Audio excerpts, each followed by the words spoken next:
একটা হাদিস এসেছে, নবীজি অনেকক্ষণ সিজদায় পড়ে আছেন, সাহাবীরা অপেক্ষা করছেন। সিজদা থেকে মাথা তুললেন, নবীজি বললেন, সাহাবীদের দিকে তাকিয়ে বললেন যে আমি আল্লাহর কাছে তিনটা জিনিস চাইলাম, আল্লাহ পাক দুটো দিয়েছেন, আমাকে একটা দিলেন। কি চাইলেন ইয়া রাসূলুল্লাহ?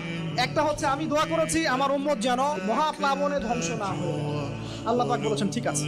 আরেকটা হচ্ছে আমার উম্মত এর মধ্যে আল্লাহ পাক দুর্ভিক্ষ দিও না, আল্লাহ পাক বলেন ঠিক আছে, এই উম্মতকে দুর্ভিক্ষ দিয়ে মেরে ফেলবো না।